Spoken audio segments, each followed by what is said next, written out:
Conceptual clarity માટે આપણે શું કરીએ છીએ? 3 ફેઝમાં પ્રોગ્રામ કરીએ છીએ. First is એનસીઆરટીઝ. એનસીઆરટીઝમાં જે ઝીણા કોન્સેપ્ટ છે, હવે એની ઉપરથી ક્વેશ્ચન્સ આવવા માંડ્યા છે યુપીએસસીની જેમ. પણ આપણે બહુ જ હોશિયાર છે. આપણે શું કરીએ છીએ? આપણને ખાલી કોઈ પણ ઇન્સ્ટિટ્યૂટની નોટ્સ વાંચી લેવી, જે વી થિંક નોટ્સ વાંચીને પાસ થઈ જવાય. ના, સ્ટાન્ડર્ડ રેફરન્સ બુક વાંચવી પડે. Notes are only for revision. So સૌથી પહેલો ફેઝ છે તમારો એનસીઆરટીના લેક્ચર્સ થશે. એનસીઆરટીના લેક્ચર્સ રાખવા પાછળનો એક એ પણ ધ્યેય છે કે સાયન્સના સ્ટુડન્ટ્સ જે લોકોને ઇકોનોમિક અને પોલિટિક્સ બિલકુલ સમજમાં નથી આવતી, એ લોકોનું એક બેઝ બિલ્ડ થઈ જાય, બેઝિક અન્ડરસ્ટેન્ડિંગ.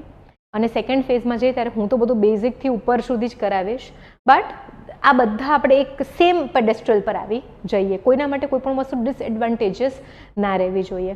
તમે જોશો ને તો એક્ઝામમાં ઘણા લોકો કહેતા હશે કે આ તો એન્જિનિયરિંગ વાળા છે એટલે મેથ્સ સારું જ કરી કાઢે. ભાઈ, આપણે બધું જ સારું કરીશું irrespective of our background.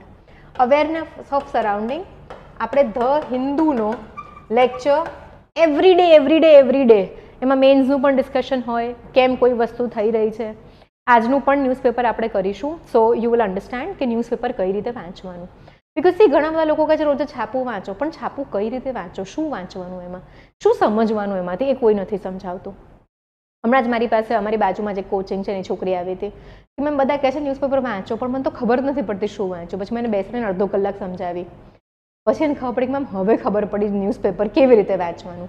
So don't worry, you will not be in that situation. Developing સ્કિલ્સમાં ભાઈ રેગ્યુલર પ્રેક્ટિસ. એવું કહેવાય કે તમારે કોઈ પણ સ્કિલને જો માસ્ટર કરવી હોય તો તમે 1000 બિગિનર છે, 5000 આવર્સ જો એ વસ્તુને આપી તો તમે એમાં માસ્ટરી આવી જશે. તો ભાઈ રોજ લખવાનું, વાંચવાનું, ભણવામાં, એમસીક્યુ સોલ્વ કરવામાં, આન્સર રાઇટિંગમાં આપણે માસ્ટરી લાવવાની છે. કન્સિસ્ટન્સી અમે તમને છૂટી જ નહીં આપીએ. Okay, and we are very strict here.